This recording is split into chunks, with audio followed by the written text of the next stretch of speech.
and welcome to NAE Online. Thank you for joining. My name is Sazizo Piri and I'm a curator here at New Art Exchange. So today's event is an in conversation with acclaimed artist Hetain Patel, who is currently exhibiting here at New Art Exchange with his largest solo show to date, Trinity, which features his most ambitious film to date. The show is presented in partnership with John Hansard Gallery and features a trilogy of films made between 2015 and 2021. Working with dance, martial arts and sign language collaborators, and with a specially composed score, Trinity represents Hetain Patel's most significant film so far. Joining the conversation today, we have three of the performers from the latest film Trinity: Vidya Patel, Raffie Julien and Sudha Bhuchar. I will introduce the guests shortly, but before I do so, we'll just go through a few housekeeping rules to ensure a safe and comfortable environment for you today. While delivering content online, NAE strives to create a safe and secure environment where guests, staff and audiences can work together confidently and in mutual respect. Please refer to our guidelines for engaging online events document that we sent to you earlier if you booked on for this event. Please remember that this event is being recorded and may be shared online. There will be a Q&A at the end, and to ask any questions to the panel, all you need to do is use the chat function in YouTube. If there are a lot of questions, the chair will curate them specifically for the panel. And of course, feel free to talk to one another and discuss what's being discussed here in the studio. So, just before moving on, I just wanted to mention that the work we do means a lot to us. And the way that we improve the work that we do is through the feedback that you give. So towards the end of this event, one of my colleagues will place a link for a survey in the chat, and we would really appreciate it if you could take a few minutes out just to fill out the survey, and that would help us improve the work that we do and improve our streaming experiences as well. So without further ado, I'll introduce the three lovely women from the cast of Trinity who will be joining Hetain today. First up we have Vidya Patel, who is a Birmingham-based dance artist, choreographer and performer. With early foundations of Indian classical dance training in Kathak, her curiosity-led practice extends past society's box expectations into new spaces, styles, forms and collaborations. Vidya began working with Hetain Patel through Dance Hub's development grant for young South Asian artists. Since then, she performed alongside Hetain in a new performance work, Make-A-Wish, at Bow Arts. Most recently, she featured in his latest short film and also her acting debut, Trinity, touring part of the British Art Show 9 and performed as part of Hetain Patel's performance work, Bars Gold 10, presented at the National Gallery last year. Our next speaker is Raffie Julien. Raffie Julien is a professional deaf dancer, actor, BSL director, and movement director from Manchester. She was born profoundly deaf. "You're a normal girl, just without hearing," her mum always said, and these words were a constant inspiration to Raffie to pursue her dream of becoming a performer. "I've always dreamt of being a performer as I love the sense of freedom it gives me and being away from the realities of the barriers that I face every single day. I hadn't seen any role models while growing up either, so therefore I decided to become one." Her motto, "Be who you needed to be when you were younger."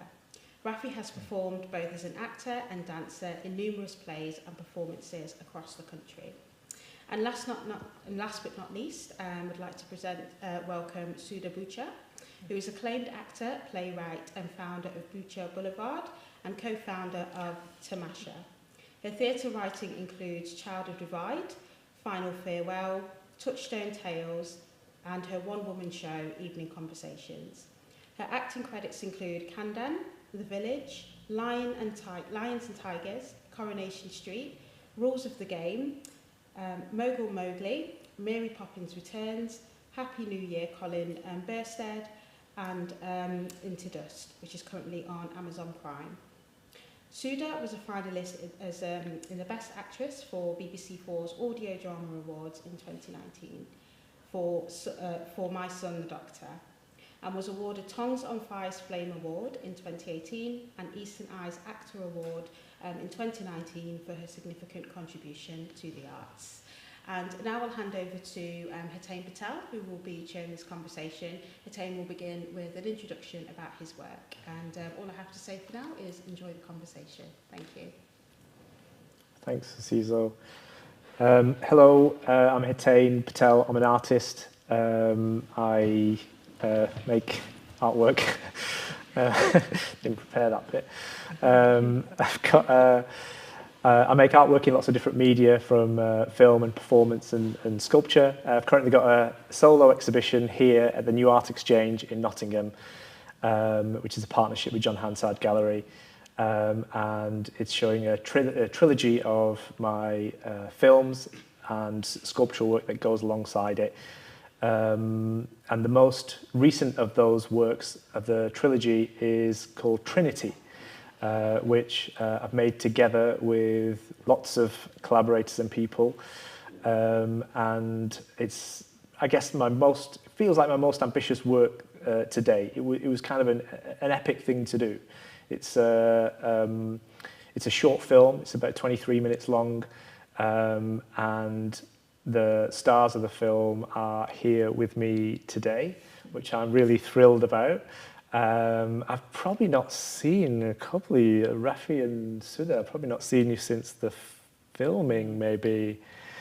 And actually, just to give you a bit of background, when we're thinking about casting for this film, I should say, if you haven't had a chance to see the film, it is currently being shown at the New Art Exchange here in Nottingham, also in Wolverhampton at the British Art Show, and also in Mumbai at Chatterjee and Lal. Those are the places you can currently see it.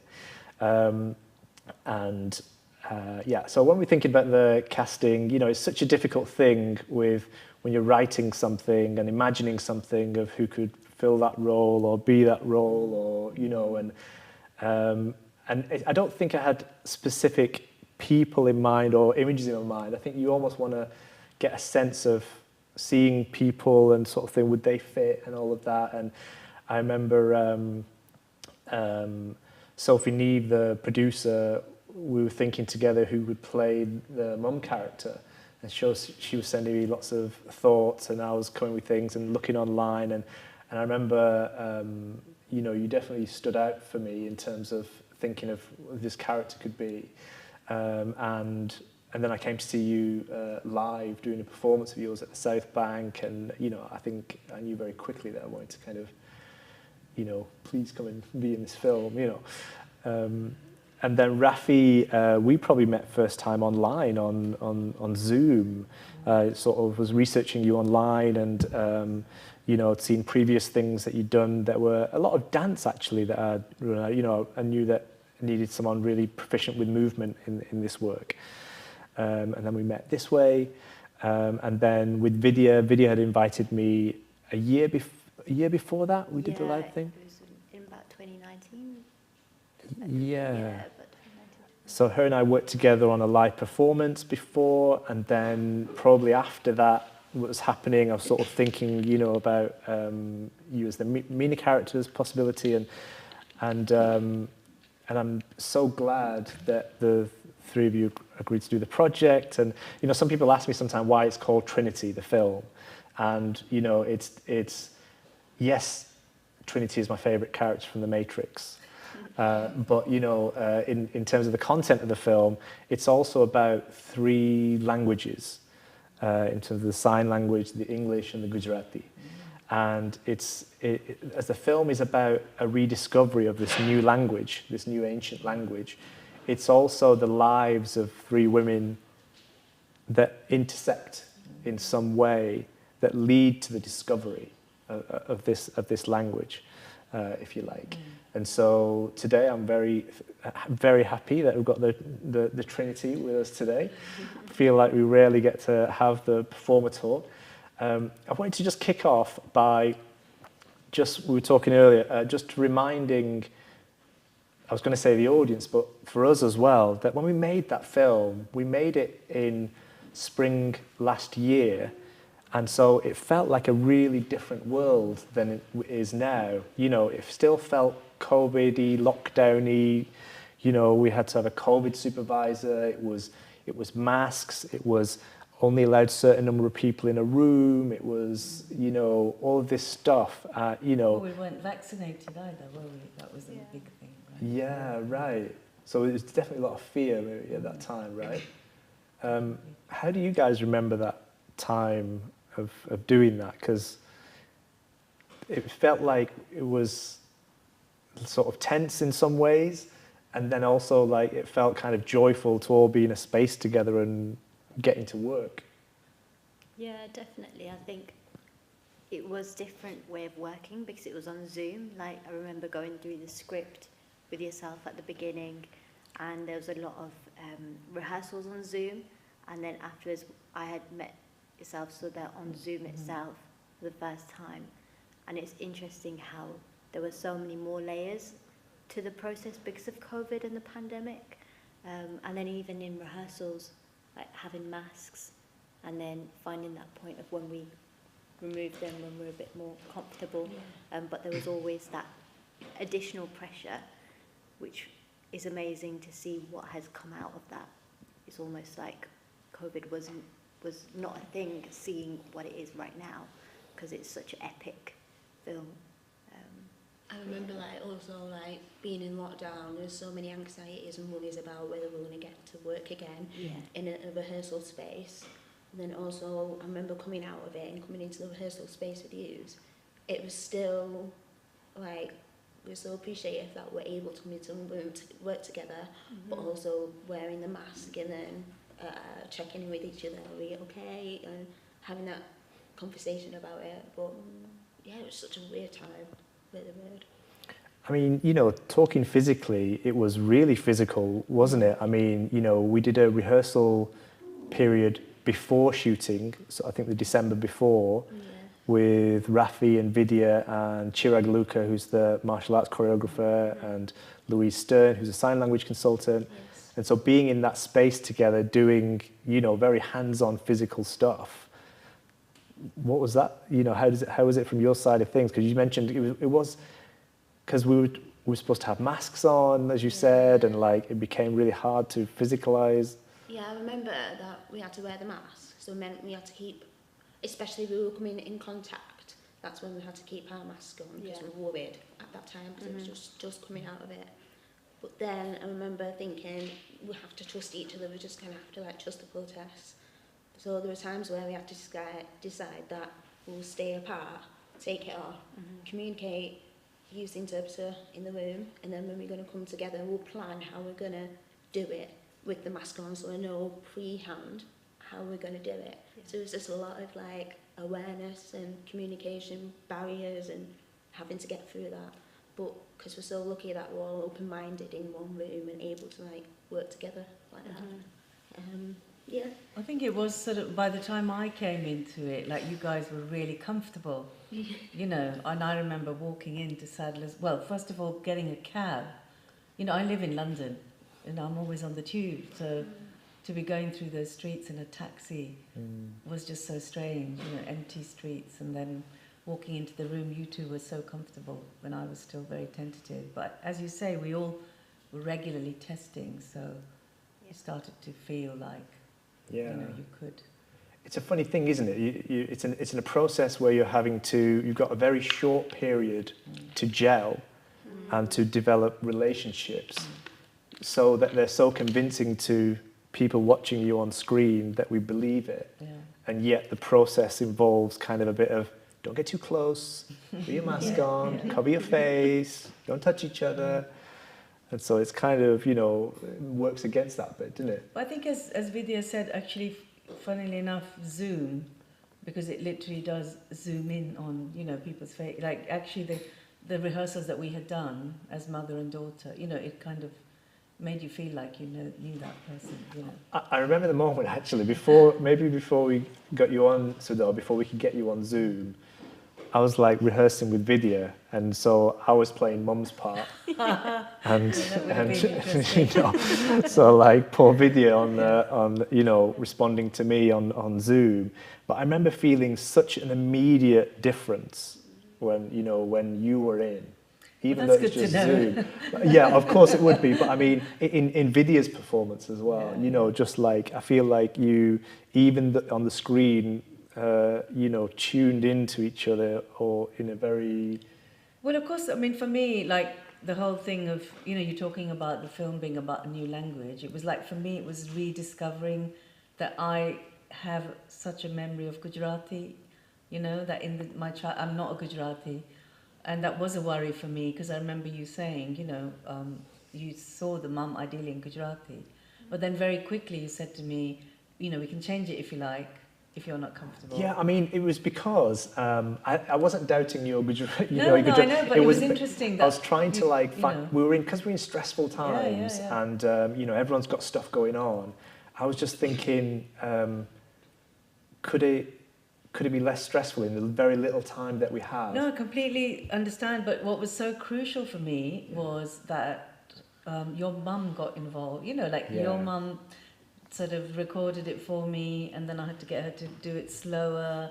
But I would never, it's because I actually, in my psyche, like we used to speak Gujarati as children. And I just love that the film is about the creation of a new language. And at the same time, it reminded me that somewhere in my memory, like, you know, I have this Gujarati from my childhood. So thank you for that, you know. It's really nice to rediscover, you know. It was great to have that specificity as well. Yeah, it wouldn't have been the same if it had been Punjab. And that was not your vision. So. Yeah, but, you know, it was... It's funny, in those times when you're creating, you as a director, I feel like you also try to have in mind that, as I say, it's stressful times, everyone's got stuff going on, and so how much can you push, how much can you ask, and what's not, you know, where can you give space, and all of those things to make something. I wonder if you could say a little bit about, you know, you guys, as Sudha was saying, you know, you had that such a connection, and one of the big joys for me seeing you guys is your chemistry. You know, it's one of those things that you can, in theory, this person works for this role, this person works for this role, but there's no way of telling until you're in a room and doing things that there's chemistry and it works for that role. Could you say a little bit about that process, about, you know, because you were thrown in at the deep end, weren't you? It was straight into martial arts, straight into how sign language fits into that, straight into, you know. What I remember is with the what was it? Chirag. Yes. Yeah. I know you filmed us an exercise where we had to, I think we stood at the back of the room, all of us, and then we had to do, like, tell a story without using words, but through your body. And that was like, we had to do that. I chose to do vision and vernacular, and that was me telling a story through my hands and through my body, facial expressions, and then I had to let you guess what I was telling you, and you got it right. So it just showed, like, how you had to learn to communicate without using words. Yeah. And then you did the dance more or less. Yeah. So, like, with Indian classical dance as well, then showing what I had known then. But then what was interesting, that we both could still understand each other, and it was that we were sharing our language that we knew and communicating through that. And I think we kind of just clicked as soon as we got into the space, but through those tasks and through understanding each other's language, because I was telling Raffie earlier as well, it's like the first time that I had been in a process that included BSL and ASL, and sort of becoming more aware of how much I had not known, and how much I need to educate myself further, and also society as well, in just being much more inclusive. But the whole process was just such a joy, because I think we had that openness to listen, and it also made me understand much more the importance of language and words and how much weight they hold. Because in the room, there were constantly interpreters who were interpreting what we were saying, so it was a really new sort of environment for me, coming from a dance background. But I loved this exchange of languages that we had. I should explain as well that Louise is American, so we had a British Sign Language and American Sign Language happening in the same space as English, and I can't remember if any Gujarati was happening. seem to remember Chirag at some point started calling you Raffie Ben, which I translated your name into Indian, Indian angle. Yeah, yeah.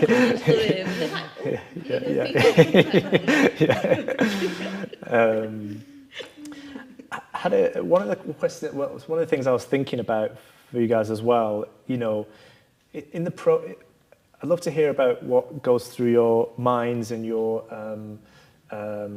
process in terms of preparing for a role, in terms of what information you have. I guess you have a script, we had a conversation, but also this process where there's a bit of a gap. You know, you're on set, you're performing your roles, you're acting with each other, which you do with full gusto and honesty and all those amazing things. And then there's like a big gap, you know, post-production happens, editing happens and music and all this sort of stuff, and then you are presented with an end product. How does that feel like? I mean, I think as an actor, like your job is really to inhabit the part, you know. I mean, I always believe that I'm not one of these, I'm not trying to say I'm not a character actor, but it's more that what of myself that I bring as well. So of course, for me, the key for this one was definitely the Gujarati. So first it was, I would never do something in a language that isn't mine just phonetically, where I don't know what I'm saying. I found myself like inhabiting it, you know. And then the other thing was like bringing my own clothes and just discovering, like, we were talking about this, you know, the ornate sari that she wears for when she's having tea for the prospective. I won't give the story away in case people haven't seen it. But that sari was given to me by my aunt when my cousin got married over 20 years ago, and I've never worn it.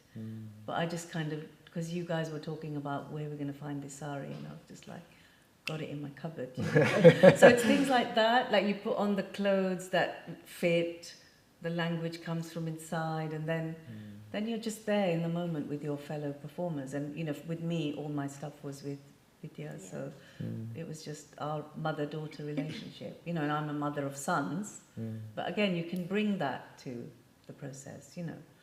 But obviously the editing and all of that is not in our control, you know. So it's always like when you've done. Is that worrying, or is it? Are you just part of the process? We trust. You know, where we've had so much conversation with you, we trust that that is your painting, and you'll paint it. We can provide, you know, the colour where it's appropriate, and the rest is up to you. Yeah. And we were delighted. Yeah. It has to be said. How did you guys find it? I think for me, the whole process was really different because I've not worked in film before. Like, it's my first time acting as well. But I think the way from the beginning that it had been guided with, like, okay, this is how to enrich a role or think about it, and then also bring parts of myself, but then also trying to understand Meena and her character, because it was so complex and layered, and I saw parts of myself in her, but then also parts of myself where I'm like, oh my God, Meena's like really brave, courageous, and it was things that I had to work on much more. So I think the Zooms that we had really helped to enhance that. And then also being in the studio together, we had a lot of conversations between us. And I remember when Louise was there, we had quite some like intense conversations, and even like I felt quite moved in the studio. And part of it was bringing parts of my history into that space. So how can I bring sort of parts of myself and my experience into it? But it felt like such a safe space, like even though we had like social distancing and stuff like that, the conversations I think that we had really layered the character. And then to see it all together at the end on film, again, was like really moving because I hadn't seen myself on screen before. So yeah, it was brilliant. Yeah. Well, I had same experiences as you, and again, like you said earlier, it's not about I'm not the character, but I'm also bringing in my experience into sharing the language through Amy, my character, and also that her character is that she's very strong-minded and she knows who she is, and you know, like she's not shy from expressing herself.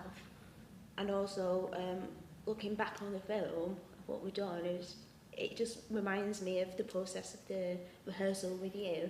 And as myself as Raffie, I'm educating you how to use sign language, how to be expressive with your face. It's like you was your first time acting, so I felt like our relationship was bonding, also shown in the film, and I feel like we connected that way even more as Amy and Mina. Yeah.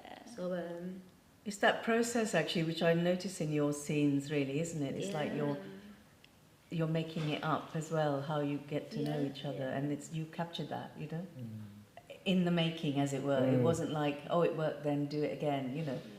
It felt very organic. So I think also, you know, I think all around it's just good acting as well, isn't it? It's like, I feel like, because obviously we shot it out of sequence as well. So, you know, we were shooting over 6 days, and it wasn't like each of your characters, you could build them through those 6 days of getting to know, and all of that actually had to be in a bit of a strange order. And so that really kind of... I mean, I think that's obviously quite normal in a way. You kind of get used to that non-chronological thing, right, you know. Right. I mean, one of the other reasons that I wanted to invite each of you in a way is that, you know, it felt like one of the commonalities in some ways. This work is in part about living between spaces. Between languages, between cultures, you know, that might be 2 different ones or multiple different ones, and thinking about how we sometimes inhabit those confidently, sometimes how we're frustrated by that, we feel lost by that, and that can change. And I feel like, you know, each of you in the conversations that we had have, you know, quite a deep experience with that in some form as well. Is that something that you consciously bring into your roles, or is it just there all the time and it just feeds into everything? All of us are used to, aren't we? Especially like generationally as well. You know, wasn't born in this country. You know, I'm older than all of you. So you know, again going back, you know, all our neighbours were Gujarati. That language was in my. I used to speak it with the kids, so that was there. And then what's lovely is that you don't have to explain yourself in a project like this, you know. And this is something you talk about in your work, don't you? I love the way, I don't know where I saw it, where you actually say, you don't feel like one piece of work needs to say everything about how composite you are, you know. So maybe we can turn it on you and ask you as well, you know, like, this kind of inhabiting multiple things. It's not always an identity crisis, is it? No, you're right. It's part. I feel it's part of what we do as humans, isn't it? Like we're always part of fitting in, trying things, you know, trying different identities on size, or even different music, different clothes, or all these things. But I think in this film, what I wanted to do, I'm really glad it felt like this idea that you didn't need to explain yourself, because I wanted to make a film that had a lot of specificity in it. Marginalized specificity. So whether that's kind of Gujarati and particular cultural aspects that come from my, you know, biography, how I grew up, or whether it's like when I was doing these scenes with Vidya and Raffie, and, you know, at one point in the garage scene, I was talking about them conversing by writing on paper, you know, passing notes so they could talk. And then I remember at one point in the studio, they were like, why can't we just use our phone? And I was like, oh God. That's a brilliant scene. I felt like a really old man in that sort of scenario. I was like, oh yeah, of course it should be phones. You know, gets written down even, it's just voice written. I mean, I love that scene. But just there's the specificity of that, of how, you know, it should happen. So I wanted all of these things to be in that are, you know, and layer them in the work, and put as many of them as I could, and then present it in a way that is a language which lots of people recognize, which is the Hollywood veneer, the epicness, the lighting, the choreography, the editing, all of those things that you see in a cinema, but we tend not to see these little specific things even now in the cinema. So I feel like I read those in your performances as well, you know, in terms of all of those things. And I used to worry that if you make things really specific, no one will get it, or people won't be interested, or that, you know, they think, oh, this is an Indian thing, or a deaf thing, or a, you know, Asian thing, black thing, whatever. But I think what I'm embracing much more now is that almost the more specific you go, the more it feels like it can reach, because it feels like it's coming from somewhere honest, maybe. I think for me as well, like the specificness of things like eating with hands, is when I did that, I realised how less I've seen that on screen or in like films, especially films which are Hollywood. Like I would not see people eating with their hands like I'm used to doing like all the time since I was little. So it was like touches like that, and having Gujarati, which I speak with my mom, being used in a way that felt really natural, not forced, and there was a reason to it, felt really great. Or not having to question, oh, is this right if I do it? Because it just felt great and natural. So I think things like that, there was lots of elements that were present in my life due to my background and heritage that were in this, but for the right reasons, I thought. Yeah, it's like thinking back to when I was growing up, when I look back on all the videos of me when I was a kid, I was very proud to be who I was, like, you know, mixed race, afro hair, deaf, signing, loud, confident, just being me. And then growing up, looking back on my growing up, I remember changing over the years because I'm having to adapt to the world. I'm having to change myself to fit in with the society of using my voice, using my cochlear implant, using my signing for the deaf community, using my speech for the hearing community. So therefore I'm always in between two worlds. I go in the deaf community, they go, you're not deaf enough because you can speak. Or if I go in the hearing world, you're not that deaf because you can speak. So there's no way of pleasing people. And then it's all about the society, really. It's like you say, you don't see that eating with your hands because the society makes you think like, oh, you shouldn't do that. Yeah. Or yeah, it's just that whole struggle, the whole barrier is so important to show now, of like the importance of being authentic when you're showing films, and that what makes it so real and so special when we're seeing films. But you've also made huge leaps of you know, like what I love in this and your work in general, you know, like your Spider-Man film as well, where you know, you talk about your love of the superheroes and, you know, that you've invented the vocabulary in this film as well, haven't you? The dancing on the table and, you know, again, I don't want to give too much away, but it's just so specific. You've got the deities and the Gujarati household and eating dal and, you know, chawal, and then you've got this crazy dance thing that we're just inhabiting it as if it is part of that specificity, you know. You told us that, you know, so I think that's what's nice. It's not bonkers in a kind of, oh, now it's the bonkers bit, you know. Do you know what I mean? It's all the bonkers bit. Yeah. So it's all there. So. Yeah, I mean, I think the film is definitely aspirationally trying to steal from Hollywood, or like, I don't know if steal from is the right word. Appropriate? Maybe it's appropriate. In a good way. Yeah, or like infiltrate. Or, you know, and kind of, it's also like propaganda in a way, this film, or intended. You know, it's like, I like the idea that if you come to see this film and you see a cast, which is you guys, being these big characters in this epic way, that, you know, people unfamiliar with those cultures could then go into the real world, and anytime they see someone who might look like you or whatever, something could pop into their head of this martial arts film. or this huge cinematic world, or the expense of that, the importance of that. And so, you know, it's important to me that these ideas kind of start there, but that they can do some work somehow. So, you know, ideally, they'd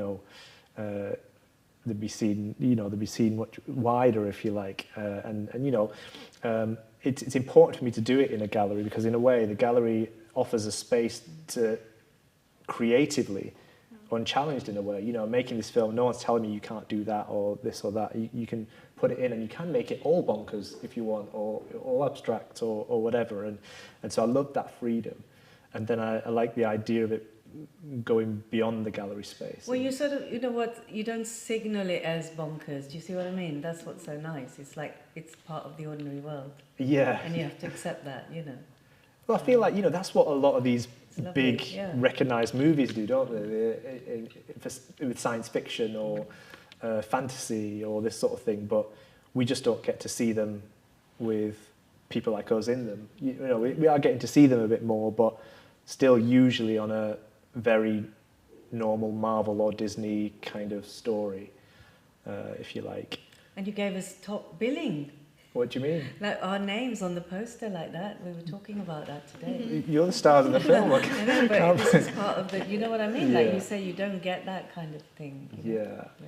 Well, I mean, yeah, I felt like the film posters also. So for the exhibition, we've created action figures from the films, including Trinity, some of the from Trinity, and film posters.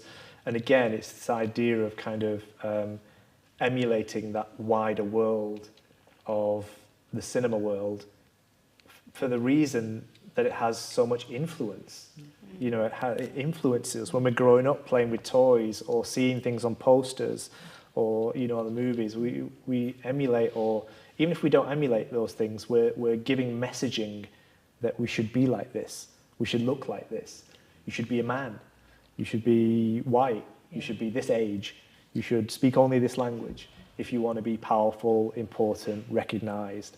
And so I feel like one of the aims of this film is really to be part of whole movements going on at the moment of you know, interjecting in that somehow.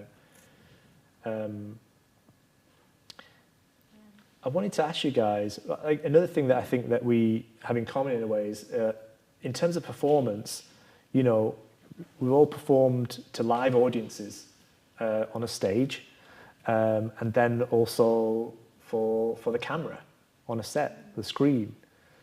What's the difference? Do you prepare for those things differently? Do you feel differently performing and inhabiting those things? How would this have been if it was a live performance and not a film? Is that a weird question? No, I think that's a great question. It's with film, I found you can keep the same physicality that you would have in live performance, but you get to do it multiple times. But another thing with the multiple times of doing it was also it's strenuous and it's really hard work. So especially in our fight scenes, it was like, okay, we're going to do that again, which was great because you could be like, okay, add some more force this time, but maintaining the energy throughout was a challenge. So I think there's definitely that excitement of, you know, you can repeat a scene and have a chance to do it again. And eat a lot of dal and keep eating more dal. Yeah. That was another thing. Yeah. So there's definitely like exciting stuff that can happen, but on top of it, it does require the hard work of, okay, maintain the same intention of that moment. Don't forget where you are or what you have done before that or what scene has come before it. Yeah. So I think there was a lot of thinking about why you are where you are, which on live performance, it doesn't always happen because it's in the moment, especially with dance. It happens and then that's it. So. Yeah, with the acting one on stage, you learn the whole show, the whole script off his book, and you know it off by heart. And you only get to do it once through. Whereas with filming, you do it again and again, like you said. It's about the energy, the intention, and all the scenes are all jumbled up, so you have to like figure out yourself what you've just done and where we're going with it. So they're the differences, definitely. I mean, I think in terms of prep, and you know, you're in the moment with your performer, your co-performers, and I don't see that as any different. Like, you know, fine, you might do it multiple times, but of course the ingredient of the audience, you know, there is a magic which is different, not to say one's better or not, but being on stage, you know, as Raffie was saying, you're on and then there's no turning back, you know, but you've got the audience there and you can, you know, there is a chemistry that comes because they are the other ingredient, aren't they? Yeah. Yeah. I think also adding on that point, it felt quite intimate. There's like the energy is quite intimate for screen that I felt, that it's only you and the other person. But then also, I do say it's intimate, but I think it's also vulnerable because there's the whole entire crew that's also watching on that moment, which it just made me understand the amount of people that go into making each scene what it is. And even when I watch film now, I'm like, oh my God, to make that one scene, the amount of people that would be required to make that happen, I'm just so much more appreciative of that, because the hard work from like lighting to queuing, and it was amazing to see that. I mean, it was intimate in lots of ways, wasn't it? Because, you know, we were shooting scenes in domestic environments and there's sometimes up to 30 people on set.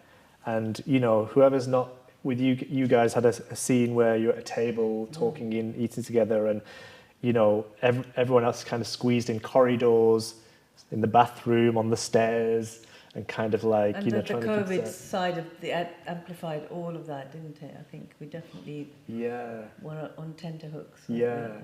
I mean, it felt quite cozy as well sometimes, because like if you see the film, a lot of it is shot at night. There's night scenes, so we was typically starting our shoots 12, 1, 2 o'clock and going on till 1, 2, 3 in the morning, because it didn't get dark till I think 8 or 9. And so, you know, we'd get to this latter part of the filming every day where, you know, I remember this moment where we were in the living room, and I think you were sat on the stairs and a few of the crew up there while people were preparing things. And it felt a bit like, it reminded me of being at family's home when I was a kid, and there's like something going, a celebration at home going, or maybe it had been a funeral or something, and people are just crammed into a small home on the stairs, chatting quietly, so that we don't disturb the priest in the room. You know, it still felt kind of a bit family, you know, somehow. Yeah, it did. I think it really felt like a huge family. There were so many people involved, and everyone's like good energy was part of it. Whatever they were doing, it was like the top notch of what they could give, and it really felt like a big machine that was going to make this happen. And it did feel like a family. It felt really separate from the world in this own bubble. And even like what you said about shoots happening at night, we were saying earlier, like our body clock was just totally different. But also it felt we had great. breakfast at like 1:30. That kind of thing as well. Yeah, it was kind of, it was a strange moment, and you know, it is, if you see the film, you know, most of it is two people at a time at most, really, on screen, but to have so many people involved, as you say, that big machine that works. You know, again, I can't get my head fully around that machine. You know, Sophie Neve, the producer, you know, she puts all that together really, and in a way, there's one thing I find really exciting and freeing about film is that there is a structure or a way of doing things, and particular roles that happen that mean that when you come on, that there are, you know, ways of doing things so things can be directed and performed and stuff like that. It doesn't feel like you're making up a system from scratch, which sometimes it can feel like when you're making theatre or dance in some ways, because usually you don't have people or like And one thing you just reminded me there about the crew that were involved, I loved how the crew was really representative of the cast, and it wasn't just like, you know, we are a cast of non-white women. It was equally the people who are on camera or behind. There was women who were the directors, which I found it made it a really comfortable, but also it was an entirely representative team, not just, you know, we're just going to get people of colour to be the cast. It was really weaved throughout, which was great. Have your family seen it? And They have, what do they like? What do you want as a response, if you see what I mean? I don't know if I don't know if I have a specific thing that I want. You mean from my parents seeing it? Yeah, or just people, you know, from the community. I mean, I want marginalised people to feel seen, to feel empowered, to feel recognised.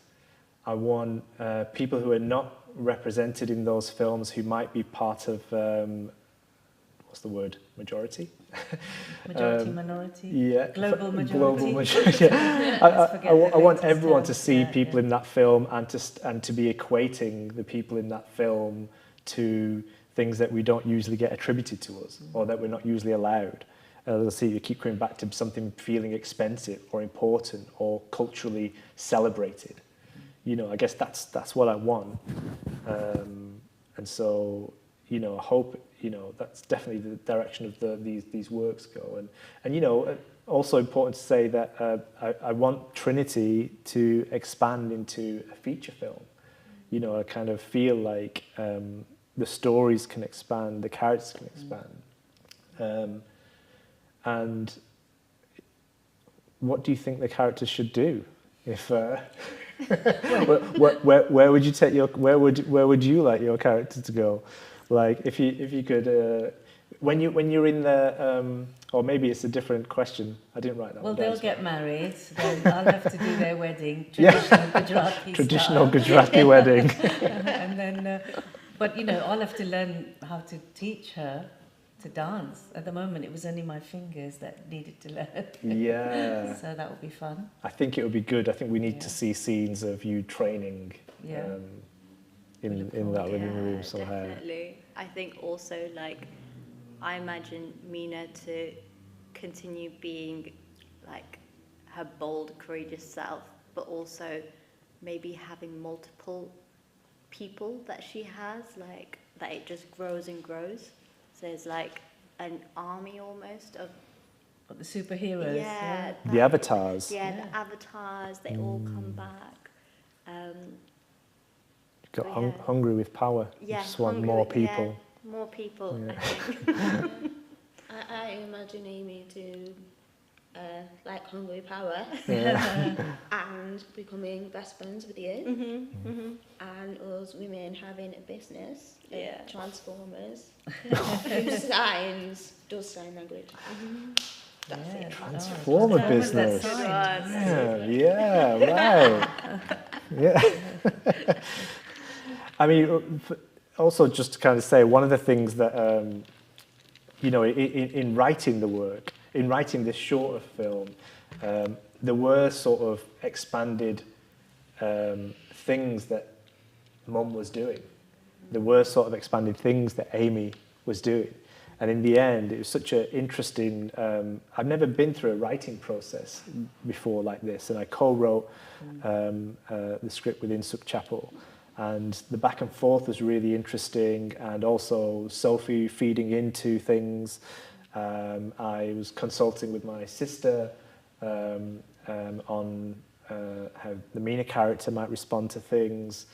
And so this process was really interesting in the different directions it took. But also, I'm losing track, it was related to, the reason I said that was to do with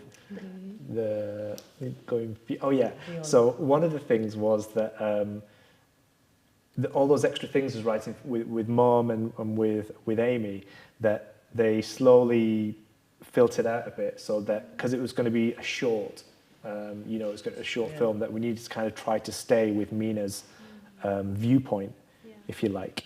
So to try to, you know, stay with a single journey, because we've got such little time, if you like, to kind of keep that vision clear. But then as it expands into the feature, there's definitely a more of a, overlap's not the word, but sort of intersecting stories that kind of feel like it's well, right I think there. certainly, like, you know, from my point of view, being an Asian woman of a certain age, shall we say, you know, we're not often given central sort of narratives. You're always, you know, we used to be the kind of victim, timid mums. Now you're the kind of fiercer mums, but still you're normally feeding into someone else's narrative, you know. So I think it's really nice to have characters, intergenerational characters, who have a kind of emotional interior life, which is as important as younger people, you know, because that's really missing. You know, I remember talking to you and saying, "Has Mum got a name?" You know, And we put a name in after exactly, that. Yeah. So Yeah, you no, know, you're those right, kind yeah. of, like, you often go, "Oh, Mum," you know, misses Yeah. something. Or, Yeah.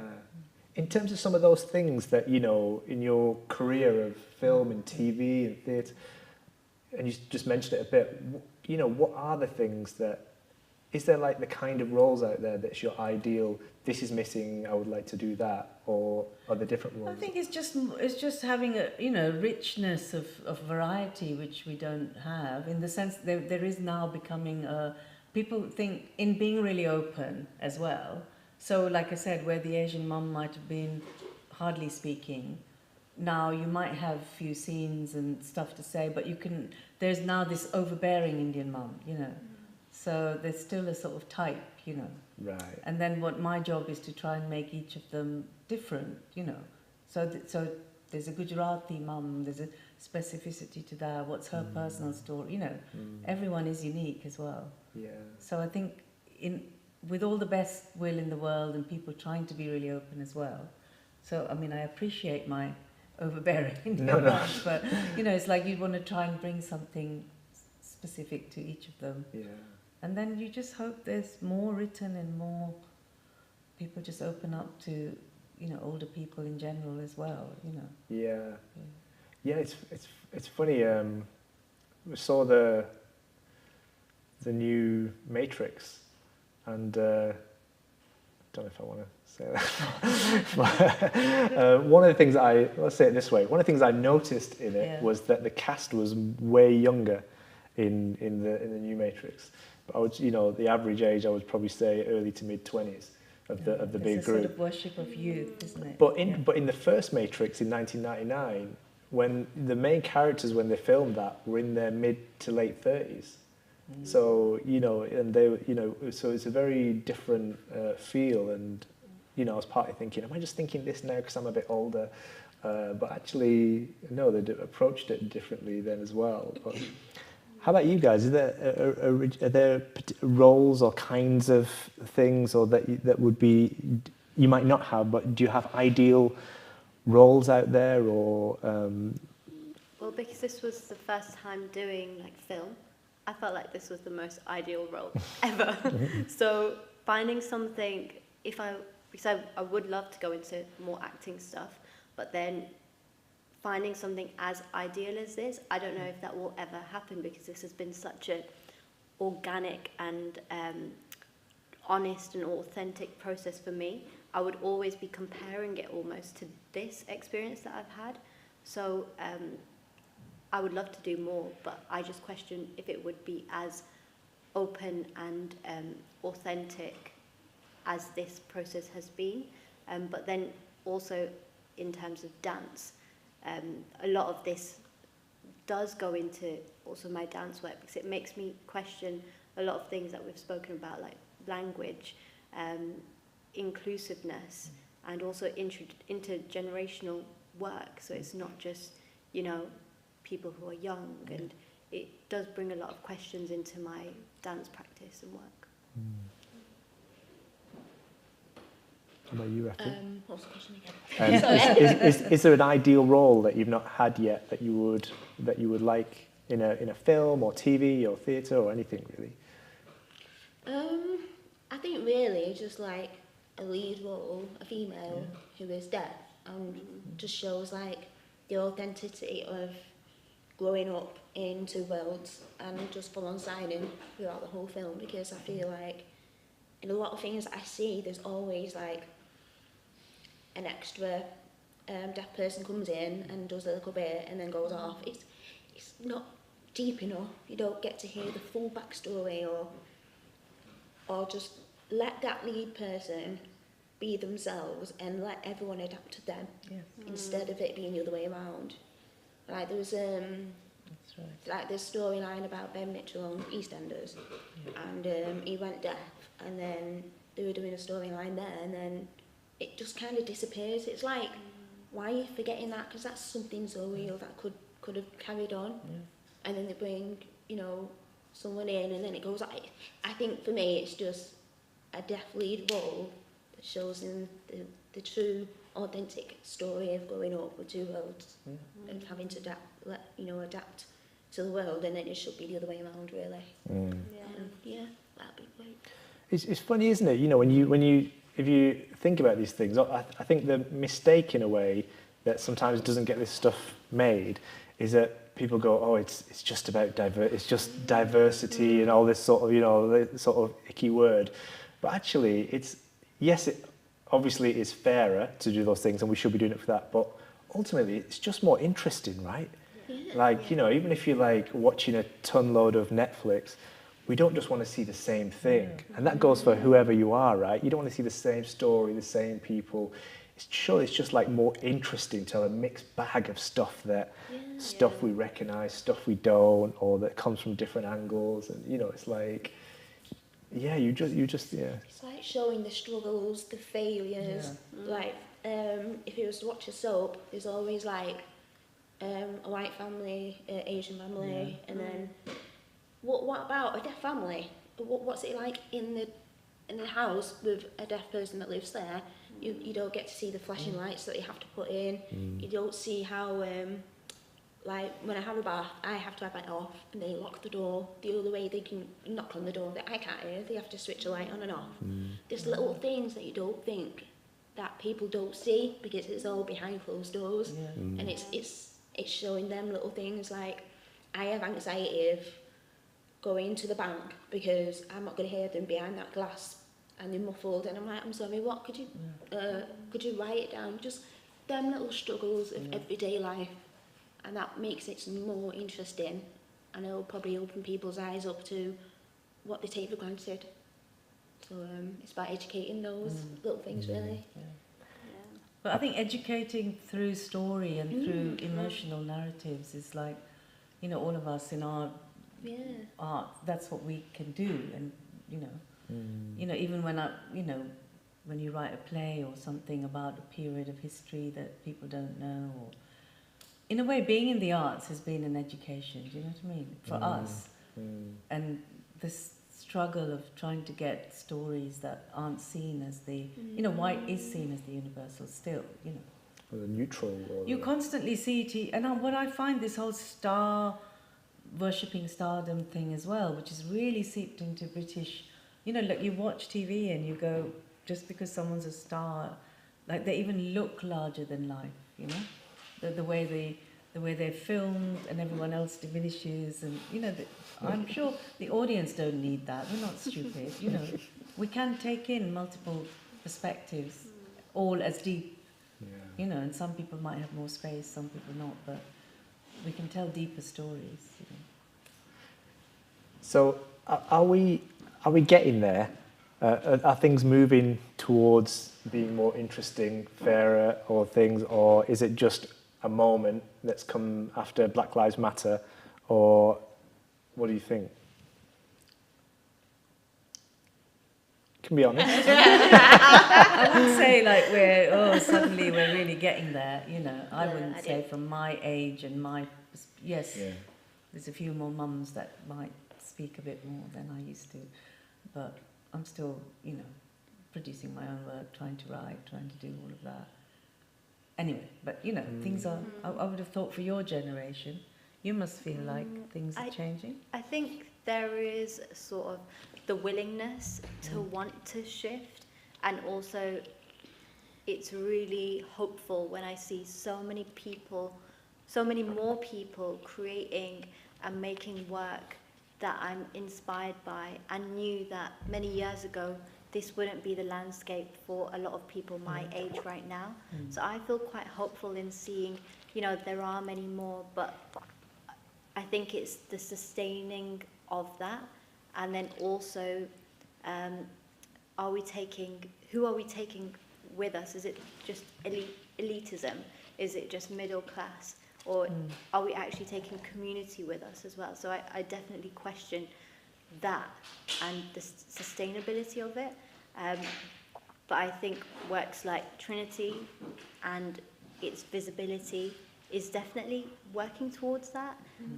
And especially with the amount of places that Trinity is touring, like it's global, which is amazing to see. So I think this work in itself is really pushing that, and it's hopeful.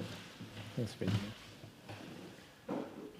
Right, I think, do you want to say something, Raffie? I'm just going to say, I do feel as though it's working its way there since lockdown, and I think lockdown has opened up a lot of people's eyes due to race, disability, discrimination, everything, and I believe that the next generation is pushing that, because young people, their voices are getting heard now through social media, and I feel like it is going to get there.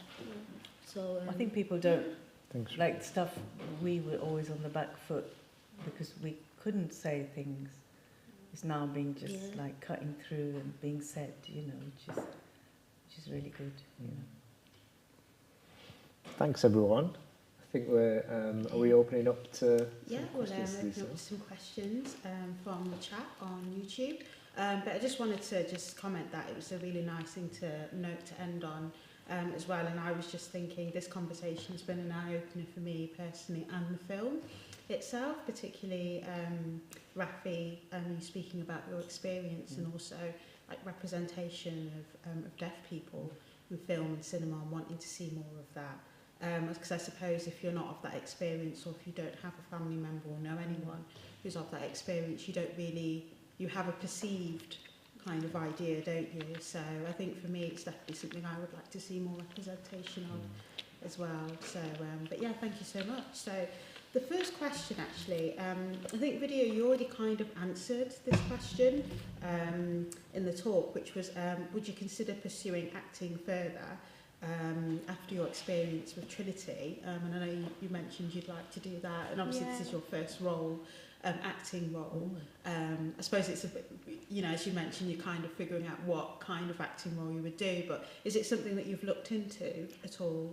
So I would definitely love to like pursue it further, and I think because I come from such a different industry of dance, it's really finding out how to navigate that and enter that industry, but also in a way that is for myself, in wanting to do things that I feel really passionate about and know that it's authentic as this really was. So I think I'm in a really lucky position to have had this experience, which was really positive, and also to be supported by Raffie and Sudha, who are experienced actresses working in the industry already, and then Hetain, who's really taken me through that process. So in short, I would love to. Brilliant. And the second question for Raffie and Vidya. So Hetain obviously mentioned, spoke a little bit about the exhibition and what people can see in the show, as well as the films. Have costumes from the films and the dolls of the characters from the films. Raffie and Vidya, how does it feel to see your characters as dolls in the exhibition? To see yourself in doll form? How did it feel? It feels good. Yeah, it's funny to see the miniatures of us stood there in the glass. Yeah, it's good. I think it was quite special today because we both arrived at the same time. Like we'd come to the exhibition together from the station, so everything was at the same time. So it was nice to have that experience together, but amazing to sort of see that. And then also see ourselves on the screen together. Yeah. And then also experiencing that with Sudha at the same time. So I want a doll. Coming next. I think it sort of made us feel like, oh, we're quite special, and you know, we're the stars. Definitely. And then the next question is from Nadine from the chat. So, to the actors, what was your appeal to the script and to the characters as well? And then they've put P.S. Shout out to one of the leaders for us in the deaf community, Raffie. So what I mean, if I don't know if each of you want to, Sudha, if you want to. I mean, I just loved, you know, first of all, Hetain saw me in a one-woman show that I do about my conversations with my sons. So to have somebody get in touch who said, I saw you in what you were doing and I'd love you to do my film, and then to read that script, I mean, for me, that was just like brilliant. You know, I just knew it was going to be a great collaboration. So that was it for me, really, you know, and it was a great collaboration. Too, yeah, with all of you, so. I was just really happy to be offered this role, because at the beginning I was like, I'm happy to be a runner. I remember we were doing the development. I was like, oh, would love to be there on set. So when this came up, I was just like, yeah, I'm all for it. So it was a really pleasant surprise. I think for me it was doing the martial arts and incorporating the language into it. Yeah.